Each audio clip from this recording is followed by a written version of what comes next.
All right, well, Trojan fans, I know you guys have games you want to attend. I mean, not anymore at the Coliseum, but maybe you want to see the bowl game in Las Vegas. We always play well there. And maybe not always. I do remember that game from Pete Carroll's first year, but I think we're going to play well this year.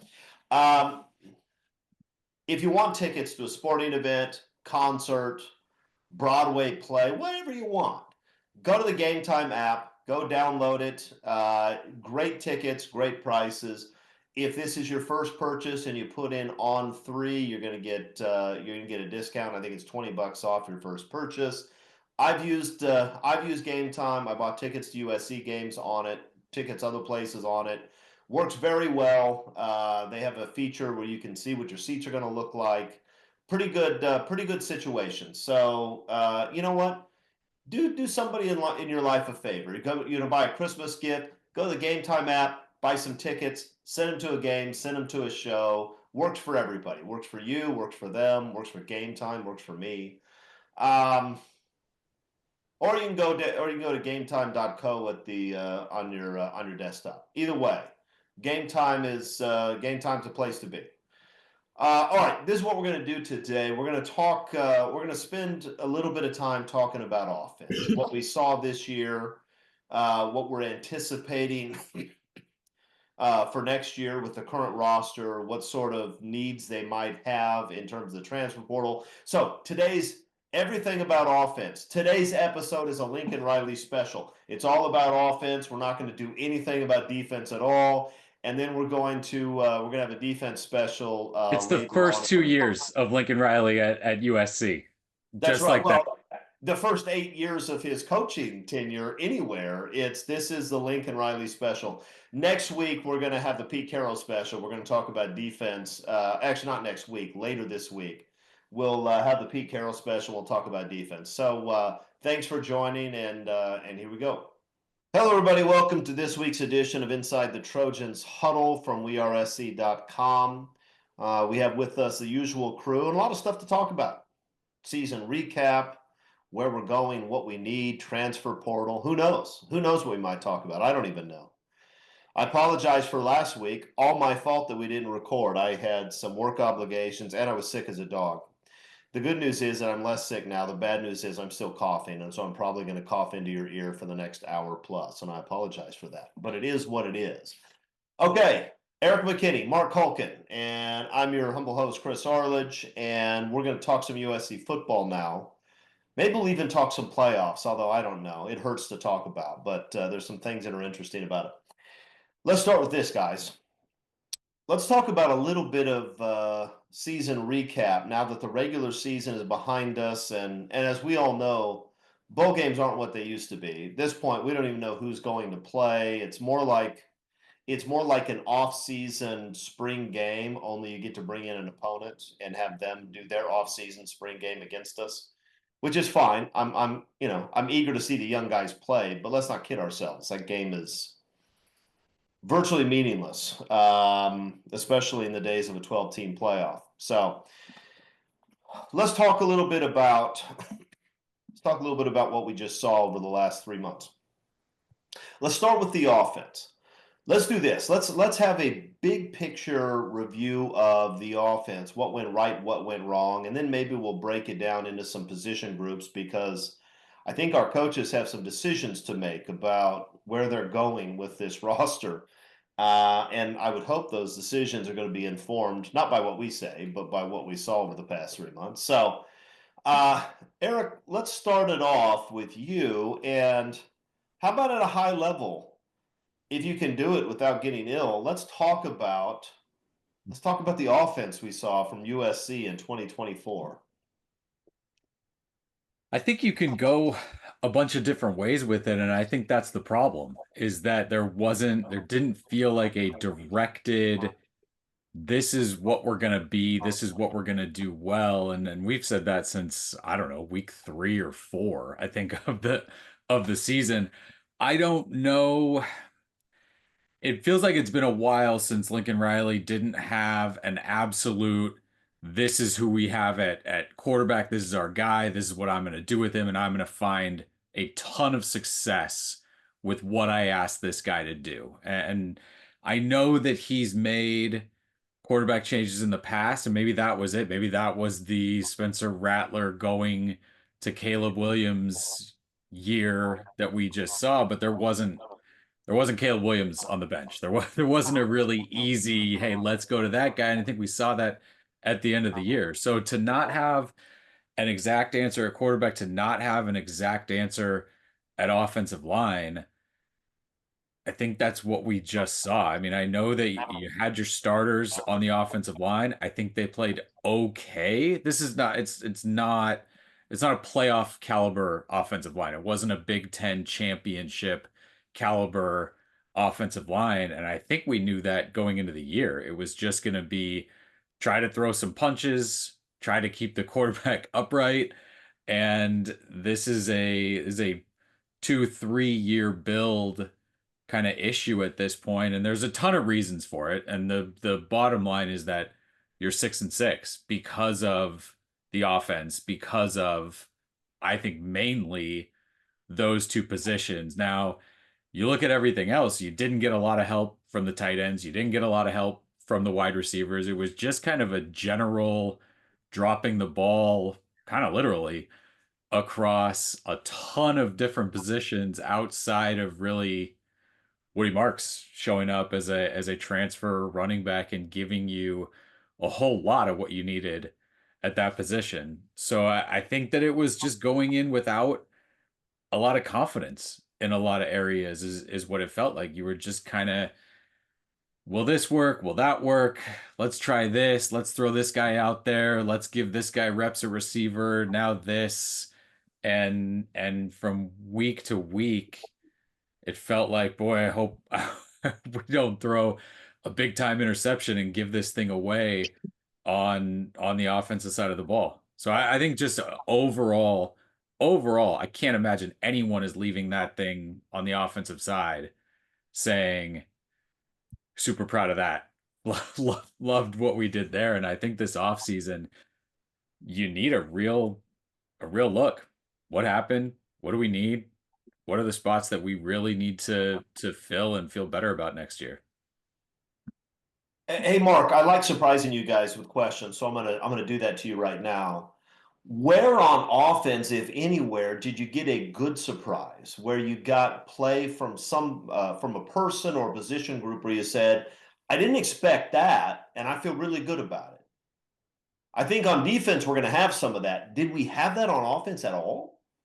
So I do, and I don't think you have to surprise me with the question because it's kind of where Eric was going with this, and he just never really took the full step. What USC did really, really, really well on offense this year was run the ball. At the beginning of the season, Lincoln Riley talked about it. Hey, I think we've got some guys up front now. We got some mass. We can push some guys around. And when they started to push guys around, Lincoln Riley decided, well, let's see if we can throw the ball around. So it goes back to what Eric is saying, what is our identity? And I can go back to last year. I don't even talk about 2024. I asked Lincoln Riley, what is your offensive identity? This was after USC had to escape with an overtime victory at home against Arizona. And I think that's where Lincoln Riley is right now, trying to decide, is he going to be the old Lincoln Riley offense that throws the ball around? Or is he going to lean into what they do well? And that's right now, it's run the ball. If you don't have a quarterback that you're sure of, you're not 100% locked in with, but you're picking up 5 yards a carry, 6 yards a carry, or when Quentin Joyner has the ball, 7.5 yards a carry, I think you're doing something well on offense. And that might have helped the wide receivers a little bit. That might have helped the tight end play a little bit. Had he leaned into what they did, well, let's run the ball. Yeah. Yeah, no, I think that's a fair point. You could probably argue that Woody Marks was a pleasant surprise. I figured he'd be a good player. I didn't watch him play. I didn't watch him play in the SEC, but I, watched some highlights and read about him. I thought he's probably going to be a good player. I don't know that I expected him to be USC's best back since Ronald Jones, which is what I think he was. So that's a pleasant surprise. Maybe Mekhi Lemon was a pleasant surprise, although, this guy was a 5-star that everybody liked. So the fact that he started to play like that the second half of the year may not be a huge surprise. But other than that, I don't know. Here's what's interesting. I just looked it up, updated stats. You know, USC was 24th in the nation in total offense, ahead of one spot ahead of Indiana, about 10 spots ahead of Ohio State, ahead of Arizona State, ahead of Alabama, ahead of Notre Dame, ahead of Georgia. When you say total offense, what's the stat that puts them Yards gained per game, right? So you look And at they're that, and they're 25th in yards per play. Like they're, I mean, it's right there when you look at those two numbers. yeah. So they were they were able to move the ball really all year against everybody, right? They moved the ball against Notre Dame, they moved the ball against Penn State, they moved the ball against LSU, they moved the ball against everybody. They're also tied for 51st in points scored, right? And so you're talking about an offense that was able to move the ball really on the ground and through the air. It's not like USC couldn't throw the ball; they threw the ball plenty and effectively most of the time. Well, But it's not also not when you're throwing it 50 times a game. Those are empty stats. well, fair enough. If you're talking about yards per attempt, it was a pretty big disappointment this year, and that was true of both quarterbacks, but especially Miller Moss, whose passing numbers, you know, in terms of distance of his passes and yards per attempt, it was all very, very short stuff. Um, but they weren't able to move the ball. They were able to move the ball better than a lot of teams who are now in the playoff. What they couldn't do is actually turn it into touchdowns most of the time. Field goals were a circus for part of the year. Strangely enough, first one was missed. Then you had this long stretch where I thought, okay, we figured out that problem at least. And then all of a sudden it went to hell, and I didn't know what was going on. And then they came back and kicked some. But it was an offense that could move the ball, but critical, horrific mistakes pretty consistently. An offense that got bogged down in the red zone all the time. And so it's an offense that just didn't score a lot of points. And, you know, you're talking about a good 10-point drop off from where you would expect a typical Lincoln Riley team to be.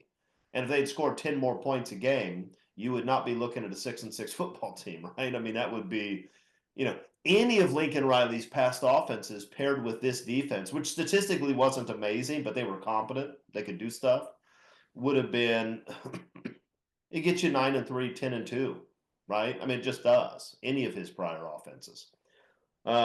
They don't really match up when you just look at the numbers. And that's why you had to watch it and get sort of a feel for it. But top 30 in the nation in third down conversion percentage, top 40 in red zone scoring. They had a long run of touchdown. It was like 12, 14 or something touchdowns in a row in the red zone. And then you had a few bursts of not being able to do anything, but still top 40 there. Like, the yards, the conversions, all of that that's a top 30 offense, top 35 at worst offense. And then, yeah, you look at scoring and just what a sort of struggle it was to just get in the end zone, just hit big plays, get in the end zone. And I think the big play thing, that's the number to me that really speaks to the offense, was that just nothing got loose.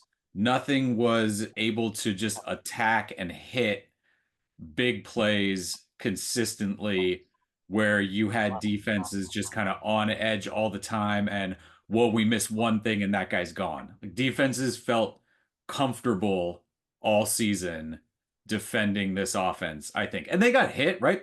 Penn State gave up a ton of yards against USC. Like, they couldn't have liked going against that offense. But you still could sit back a little bit, intercept a key pass at the end, hold him out of the end zone in overtime, and you got the feeling the defenses just felt comfortable playing against the Lincoln Riley offense for the first time in a while, I think.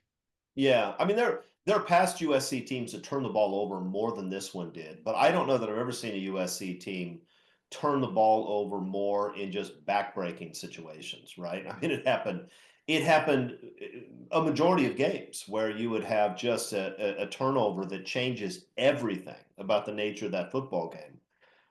Those are tough to overcome, and yeah, there was some the really good offenses are the ones that can do things. They can get easy scores, right? With Caleb Williams, USC was always get well. Frankly, with Sam Darnold too, right? USC got a lot of easy scores where somebody just makes a spectacular play. The early Pete Carroll teams had a ton of easy scores. You need that because even good teams, if you have to drive 10 plays down the field, it's just too easy to get a holding penalty. It's too easy to drop pass on 3rd and 6, right? Things can go wrong, and you need some of those easy ones. There just weren't a lot of easy ones, and the guys that we expected might provide that, Zachariah Branches, the Deuce Robinsons, every once in a while would make a play, but not consistently. And nobody, as much as coaches talked about, we got to know where number one is. Nobody seemed all that worried about where number one is during the season, and for good reason, because he wasn't making the sort of difference that I think everybody, including he, expected they would make. Which means, and so maybe we start here with the transition. USC's got to find somebody who can give them some easy touchdowns, a game breaker, right? I mean, you need that. I don't know if they have that on the current roster. If so, we didn't see it much this year. And if they don't have it on the roster, you'd want to get out of the transfer portal. But, game breakers in the transfer portal aren't cheap from what I understand. So let's start there. Is USC going to have the same problem in 2025 where it can move the ball, but it doesn't get easy stuff? And if they bog down or get a couple of turnovers, all of a sudden you're sitting at 27 points and you can lose the game? What do you think? So I'm wondering if less is more in USC situation, and I'm talking about the wide receiver room. Maybe having too many number one guys, you're trying to feed everybody, and you're not developing a number one game breaker. I know they tried it with Zachariah, but were they using Zachariah to the best of his abilities? Were they using Jacoby with his best abilities? In other words, when you're in the red zone, there's two guys you want to be throwing jump balls to, Jacoby and the aforementioned Deuce Robinson, who's no longer going to be a part of the program. You want to use Jacoby running slants. I don't care where you're on the field, but if he can shield some, little 5'8" to 5'10" DB, hit him in stride, use him to his abilities. That's where I come back to Lincoln Riley and his play calling and using what he has. I'm okay with the wide receiver room dropping a Deuce Robinson if now Jacoby Lane knows, all right, I'm going to be this guy to get these types of reps. I have 2 more years to now become a really serious football player, become accountable, be responsible, stop goofing off if that's the case during practice. Zachariah Branch, rediscover who he is, find that 5th gear that he seemed to have lost this year. Mekhi Lemon, we know what he is. But you don't need to have 6 guys like that. So if those are your top 3 wide receivers, use them. Find your 4th wide receiver to be complementary. And then if your run game's working and you've got Brian Jackson, and it seems like right now you've got Amari and Peterson, and you got the young guys coming in behind them, start developing an offense that works in the Big Ten. Just because your offense worked in the Big 12 doesn't mean it works everywhere. It sort of worked in the Pac-12 where they don't play defense either. Now in the Big Ten, you got the new play clock, things are moving a little bit quicker. You don't have as many possessions. I don't think you can start game planning for, all right, I got to get this guy 5 touches, this guy 10 touches, whatever. Figure out who your number one guy is. Go with it. I think we know who the number one guy is right now, don't we? I mean, isn't it pretty obvious who the number one guy in that receiving room is? Mekhi Lemon was easily the most consistent and best player in that group. Absolutely. But again, you're not going to use Mekhi in certain situations that I was describing at the top of my rant. So yeah, I don't want to. I don't want to peddle rumor and innuendo, so I'm not going to. I will say that just from the outsider's perspective, there was clearly something wrong with that wide receiver room. Either you had an assistant coach in charge of that room that can't develop players, which I'd be surprised by, because he does have a history of developing some players, including some guys at USC recently. I mean, Taj Washington, over his last 2 years, developed tremendously. Um, and so, and he's a guy who developed some guys at Oklahoma. So uh, he may deserve some of the blame, and he may be doing some things wrong. I don't know, but you would expect that he would have had more success. And if you look at that group, unbelievably talented. Makai Lemon may be the least talented of that group, and that's a really good football player, right? Really good. But Zachariah Branch was his first few games as a freshman. He looked like the next Rocket Ismail. Deuce Robinson looks like a guy who should go in the top 10 of the NFL draft just based on his height, his wingspan, his speed. Jacoby Lane with his ability to go up and high point balls sometimes. I mean, these guys are unbelievably talented, but what you got is you got probably the worst wide receiver production USC seen in some time. And that's shocking to me. What do you think, Eric? About if there's a game breaker next year, I don't know. I don't know, because a lot of it in Riley's offense is offensive line and wide receiver blocking sort of oriented. And those are things I don't know if you know right away, yeah, we can do that. Or if a transfer portal guy comes in, you say, oh yeah, that guy gives us a bunch there. Because the offensive line, there were some games where you saw, okay, they're getting out in space and they're doing a little bit better here. There were some games where it was a disaster. And you gave up, I don't know, 160, 180, 200 yards after the catch in some of these games where you have to, in this offense, you have to generate yards after the catch. You have to turn passes behind the line of scrimmage or at the line of scrimmage into big gains. And USC just did not do that enough. So is it fixed next year? I don't know. I don't know right away. Quentin Joyner sure looked like your best big play running back, and he's not here. Look, we all love Woody Marks. Woody Marks was fantastic this year. Outside of, there was a big run at Michigan. That was not a strength of his. Just No. pure speed, getting out, making guys miss in the secondary, turning something where he's got two guys in pursuit into just dusting them or cutting back or whatever. Like yards after contact, explosive runs. That was not what he did well. So you needed to pick it up from somewhere else. And when you thought you could get Zachariah Branch coming into the year, he's gonna have five plays this year where he just catches it with a little pocket and he's gone. That just didn't happen. And whether that's because the speed was different, or again, there wasn't great blocking downfield, or secondary could just sit deep, sit deep, sit deep, and one throw wasn't beating all 11 anymore, or 10, and then the wide receiver gets past the last guy.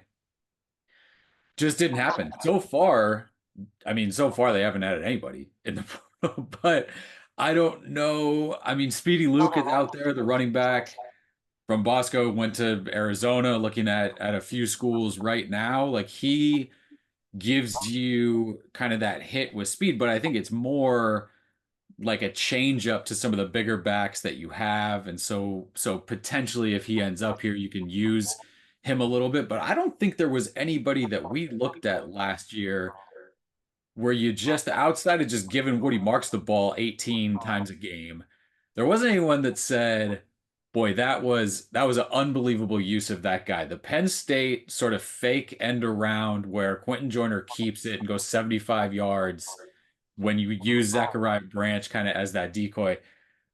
That one stands out as like the one play where, boy, everything worked on that one, and I get it and I saw it and it absolutely worked. It just didn't feel like there was a lot of that, and just way too much, hey, maybe this thing will go for 60 yards if we just toss it downfield to someone who's not really creating a whole lot of separation. So I don't Yeah. have an answer right now if all of that changes in one offseason. Do you pay, One, do you pay the price that Clinton was allegedly asking for that game breaker? I mean, that's kind of where USC is with that right now. And what's the running back market in the trip, right? Everyone can sort of have an idea of this position's going to go for going in, but if it gets set somewhere else, or if everyone's asking for a certain number, do you stick to that? I mean, it's tough to know in advance unless you're just like unless you have one of those like money spitting machines that's just throwing stuff out everywhere. You can just corral anybody you want. It's tough to go straight into it going, this is the exact number that's going to be the right number for all of these guys. But I I'd rather have Quentin Joyner on the roster than not if it's not my money that I have to, that I have to pay into that. yeah, well, one of the problems you have is that in most professional sports, contracts are public and the market is known to everybody, including the players and agents. And in most professional sports, the agents are like real pros, right? I mean, they're licensed, they do this all the time, they know the teams know them. In college football, you don't have any of that. And so you have unscrupulous people running around telling players, I'll get you X dollars. It may or may not be true. It's hard for the players to know because all they get is rumors about what other people are making. There's no way to know it. That puts everybody at a disadvantage. I like Quentin Joyner. He's a good back. He wasn't as good a back for this team, I don't think, because the blocking, while the run blocking was better than the pass blocking, it was also a situation where Woody Marks was frequently having to make quick cuts, get through little holes, and get a little bit of space to pick up 7 yards, which he's very good at. Quentin Joyner's less good at that. Quentin Joyner is he would have been a fantastic back for the old Shanahan Denver Broncos teams that ran that zone blocking scheme. It's one cut and go because he's got size. He can break tackles. He's fast. He's a good player. I wish he were still around. I've heard the rumors too about what he was asking for, and I don't know that I would have paid it. I mean, because he's a good player, but he's not Reggie Bush. He's not a guy who's going to win you 4 games because he's just that special. He ain't that. He's just not. And there's probably not going to be a guy like that in the transfer portal either, because you imagine what Reggie Bush would have commanded the transfer portal. I mean, it would have been obscene. So they're probably not going to get that. And one thing to think about is USC over the last couple of years has brought in some really good classes with a lot of good football players, a lot of underrated football players. And I like what they've done in a lot of positions. What USC hasn't been in a position to do is compete for that superstar high-end skill position talent for the most part. I don't think. And it's probably an NIL problem.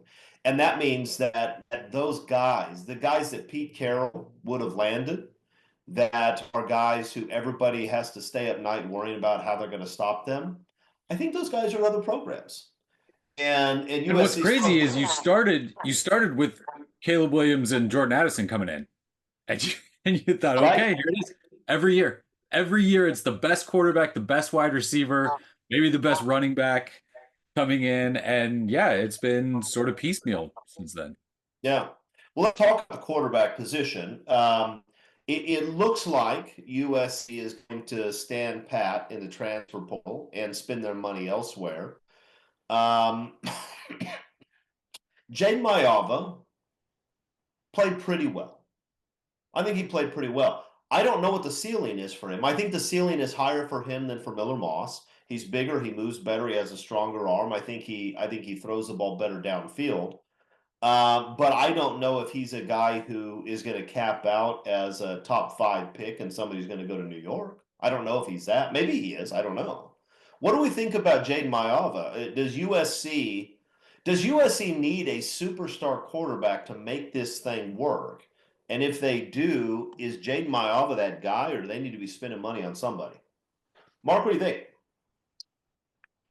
Ooh, so I don't know if Jaden Mayaba is that superstar quarterback.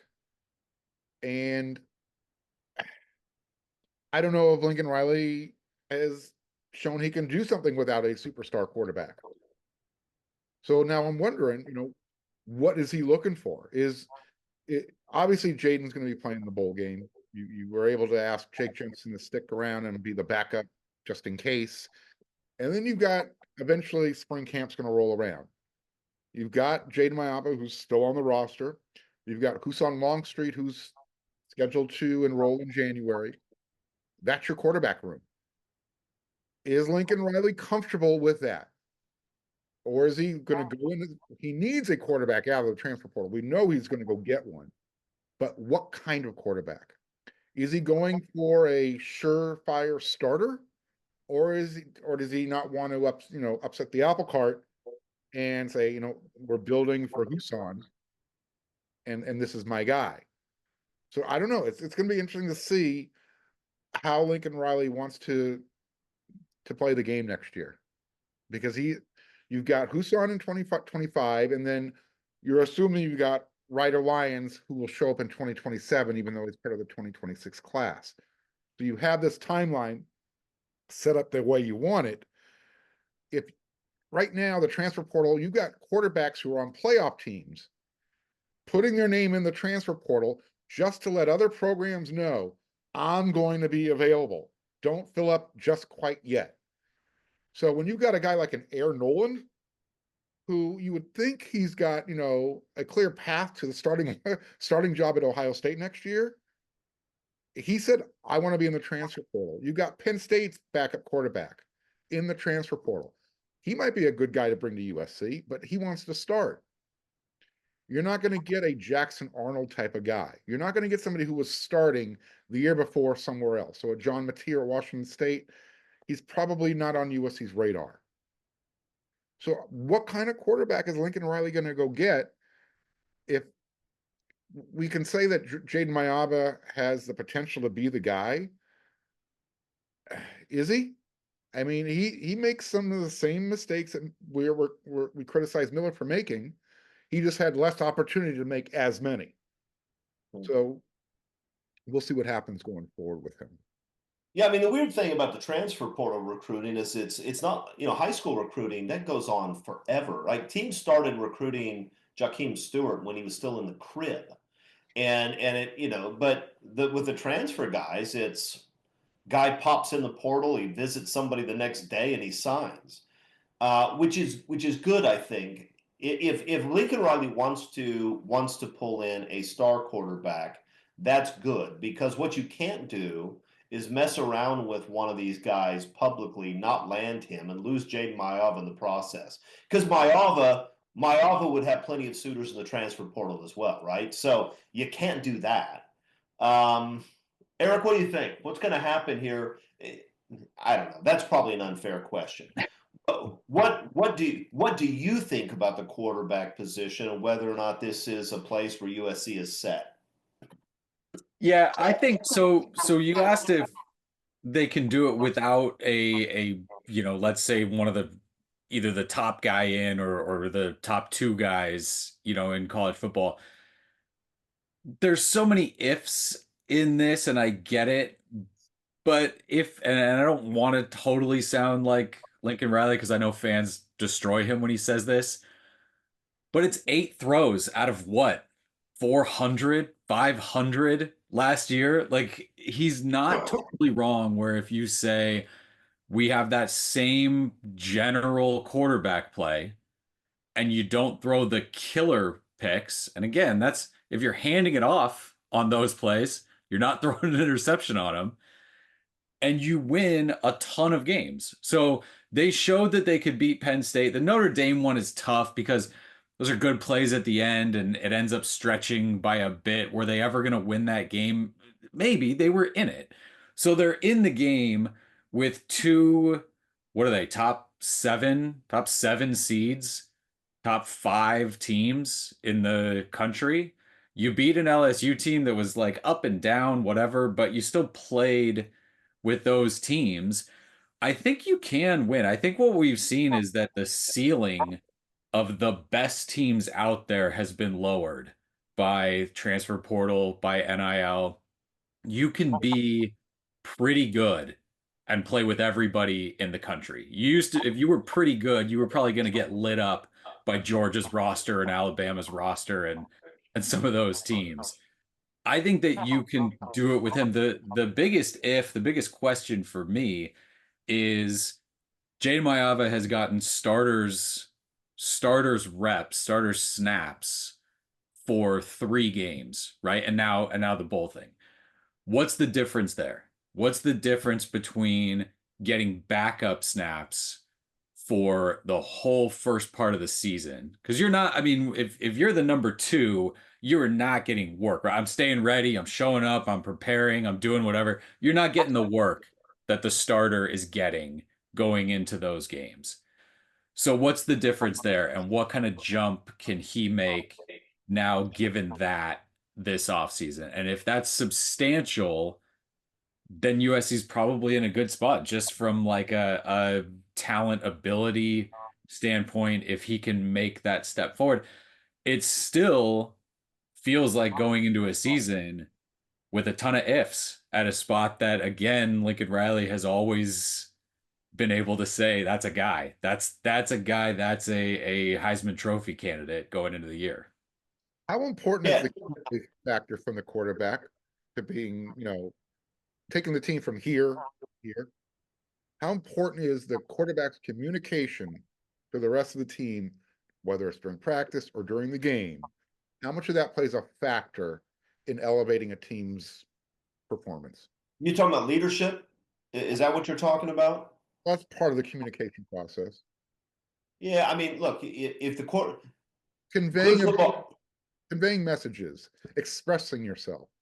good football teams have good leaders, and they keep the coaches aren't always there, and sometimes you have to have players to push people the right direction and get them to work and pay attention and all that stuff. Um, I think it's probably important because the quarterback is always one of your key leaders, but you can have other guys do it, right? You can have other people on the roster who are the guys who keep everybody in line, but. And You know, Miller the was other, phenomenal there. They were under 500 through 9 games, right? I mean, yeah, Miller yeah. was like unquestioned one of the best that USC has had in terms of leadership, communication, guys following him, all of that. Yeah, and the thing about both Maava and Moss, they were both good college quarterbacks this year. I don't think there's any question about that, right? If you were to ask Big Ten coaches, would you trade your quarterback situation for USC's? What do you think? 2/3 of them would have said, "Yeah, I'll take those guys over who I have." That's my guess. But Riley's wrong in another sense, and that is that good quarterbacks who win a lot of games make plays when you have to make them and don't lose games. So Miller Moss was he wasn't a good deep ball thrower, and his unwillingness or inability to run hurt the running game because it takes out the read option completely. But he was a pretty good quarterback 85% of the time, right? Pretty good, solid. It's just you can't give away games, and he gave away too many games, and that is an important part about being a quarterback. You don't get to say my quarterback was amazing except for the 3 picks he threw in the red zone. Like that doesn't. Okay, well that's fantastic. The play was great too, right up until the point where John Wilkes Booth walked in. I mean, it's just that doesn't make any sense. But the other thing is that Lincoln Riley doesn't always have a superstar. I mean, Kyler Murray was a superstar in high school, right? He was a guy that everybody said his athleticism was off the charts. Caleb Williams was the same. Caleb Williams, from the day he sets foot on campus at OU, everybody looks at him and says, "Holy smokes!" Like that's an NFL guy. But Baker Mayfield wasn't that way, right? I mean, Baker Mayfield was a guy who had to develop, and he turned into a very good player, but he wasn't naturally gifted the way Caleb Williams was. And so, I mean, I wouldn't put it past Lincoln Riley to help develop Jade Mayav into a really good player, which I think is part of what you were getting at, Eric, in terms of if he's a guy and he's getting the starter reps and that's Lincoln Riley's focus, what can he become? He probably does have a high ceiling. It's tough to predict at this point whether he's going to reach that or whether he's going to be a pretty good guy who wins 7 games. I don't know. I do know this. USC hasn't had much from their tight end now in how many years? We talked about it coming into this season since Fred Davis and Dominique Byrd and whoever it was back in Pete Carroll's day. It's been a long, long time since they got much out of the tight end position. And again, they didn't get much out of the tight end position this year. There are a lot of bodies. There are some guys that we look at and say they seem pretty talented.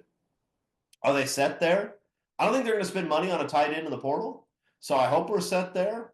But I don't know. That room seems like a giant question mark to me as well. Am I missing something? I think their best threat at tight end didn't play this year.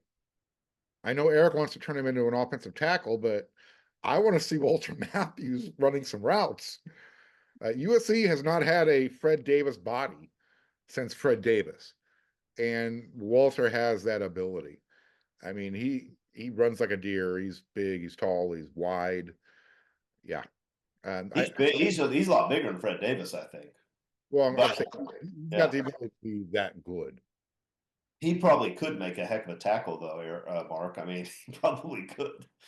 I mean, you don't want to turn a guy who's going to be an NFL pass catching tight end into a tackle, but he'd probably make a heck of a tackle. The problem with the tight ends this year is they were needed more in pass protection than they were running routes, and I think they kind of got lost in the cracks a little bit this year. Yeah, and look, Lake McCree's a good football player, but Lake McCree isn't a guy who defenses are going to worry about running routes, right? They're not. He could go out and he could catch a ball. He's not a game breaker at that spot, not even close to it. So he's got knees in one direction right now. Do not ask his knees to do anything. Don't try and pivot. Just run in a straight line. That's all I can do now too. Eric, what's the situation here with the tight end? Should we feel good about the tight end room, or should we be worried about it? I think we should be cautiously optimistic about it. I mean, look, Lake McCree we talk about the tight ends and just pass catching, and Lincoln Riley had Mark Andrews at Oklahoma, who was unbelievable. Like he can get receptions to a tight end. And so if you use that as sort of the starting point, yeah, they've underperformed greatly here. Lake McCree was on the field as much as anybody this year. I mean, when he was healthy, he played like an offensive lineman. Like he almost never came off the field. So the contributions there were huge. And although you didn't see him in the stat sheet, if he doesn't come back, this position gets unbelievably young and inexperienced. Cade Eldridge is already in the portal. He was, again, we're talking if McCree doesn't come back. I think he still has a decision to make there. But Walker Lyons saw he's got to make a big jump. And then, yeah, Walter Matthews is a guy that I think you need something out of right now. And then Joey Olsen had that one weird goal line snap at Minnesota for the only snap he had all season. But the talent's great, looks great.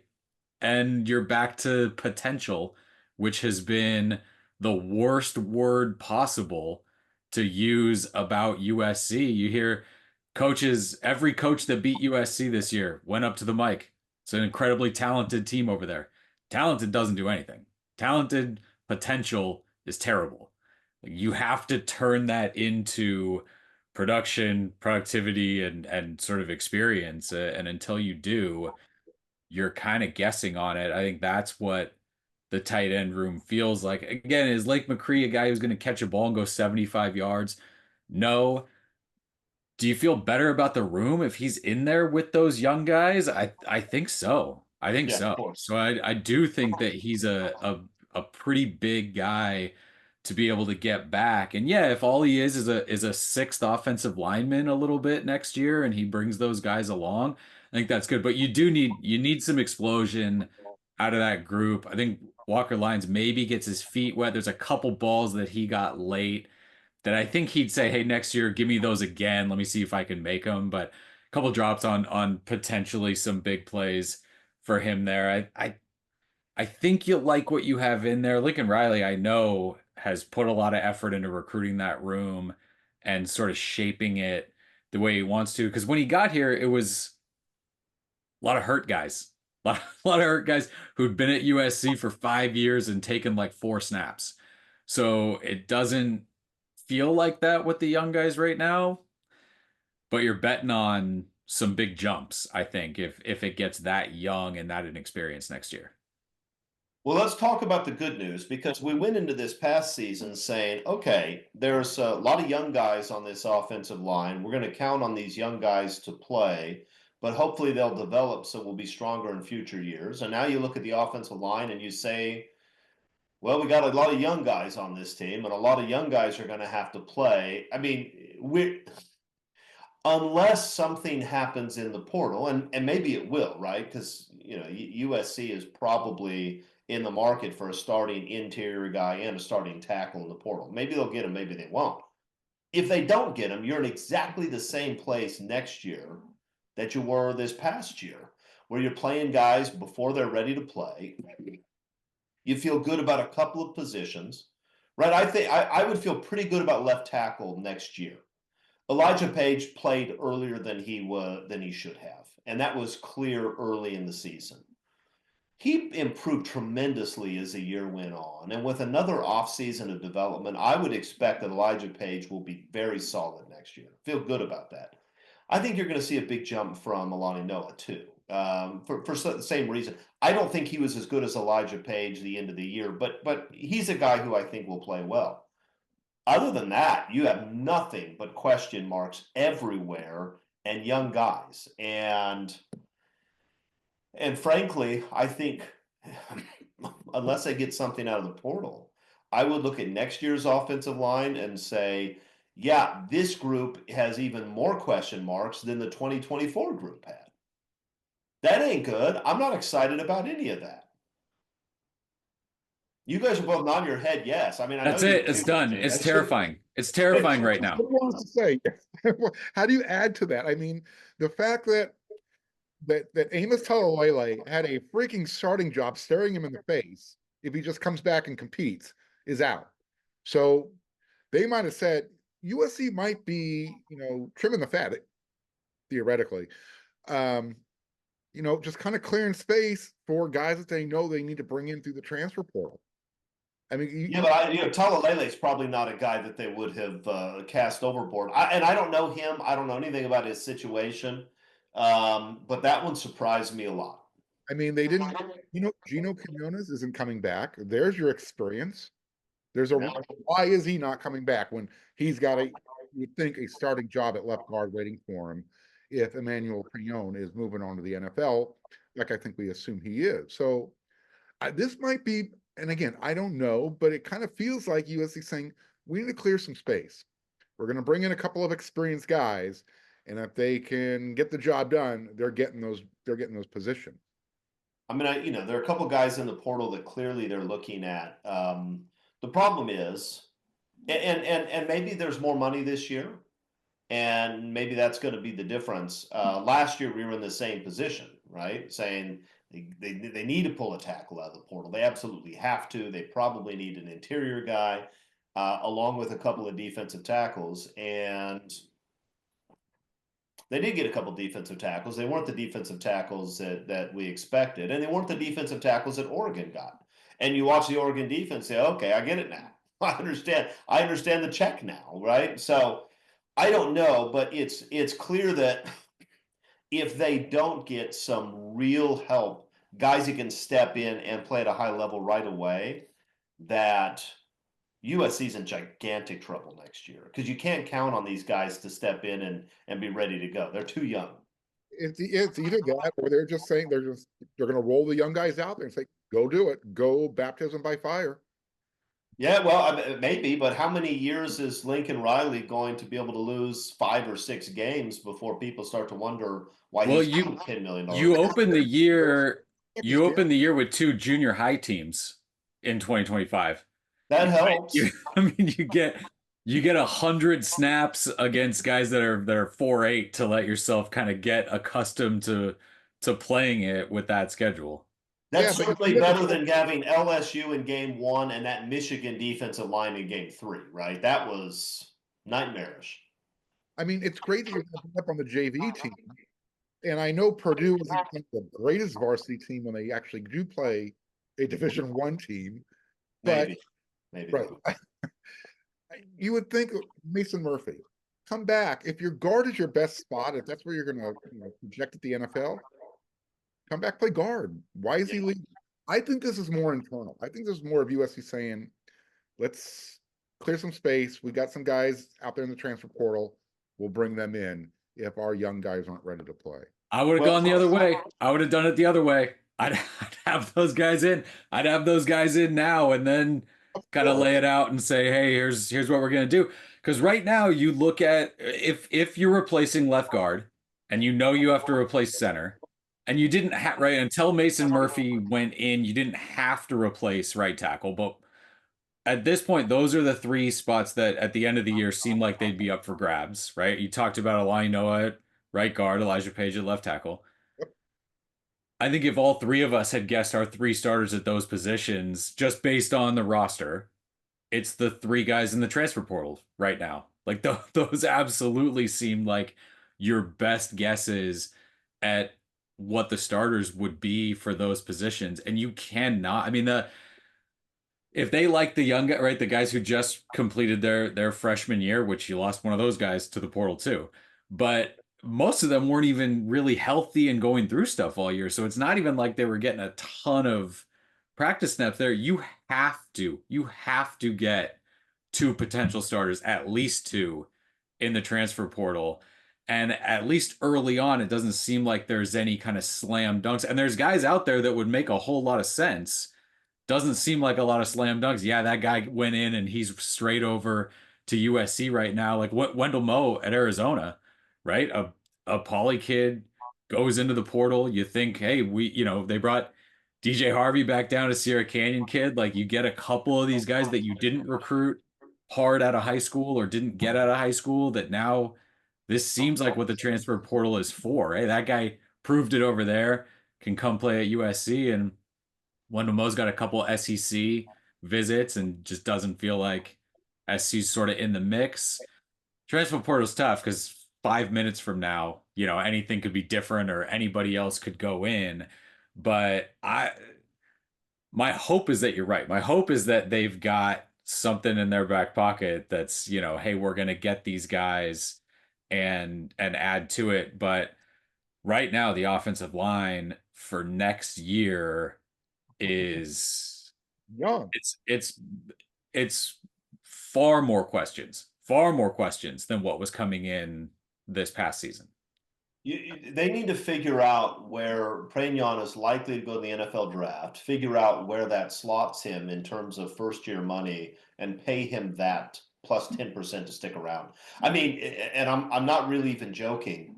Here's the weird thing. Josh Henson takes a lot of shots from the fans who are not fans of Josh Henson. It's strange though. I thought he did a really nice job developing Pragnon. I thought Page improved tremendously over the course of the year.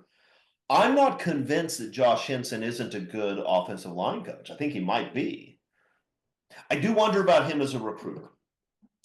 If he were the Eric Henderson of offensive line coaches, I think you would have a very different feeling about what's likely to happen with the portal and in the high school recruiting next year. And I don't know what that is. I don't know. I mean, I only see him in interviews. He seems to have a perfectly acceptable personality, but recruiting is different, and I just don't know. But Aaron Dunn, Alex Payne, no No flowers. fair. No fair. I'm with you. But right now you have guys leaving who you wouldn't want to see leave, and I don't know. I don't know if you replace those guys with starters you can rely on. Maybe you can. So I'm actually not criticizing Henson. I think I've seen some things from him that make me think he might be a pretty good O-line coach. But I do wonder about his ability to recruit with the really good recruiters in his field. I don't know. We'll see. We'll see. But you're right. The tackle class this year is pretty darn good. All right, that's all for today. That's our offensive special. We're going to come back to you later in the week. We're going to talk defense and a lot of fun things to talk about there. A lot of hope on that side of the ball. Until then, thanks for joining everybody, and fight on.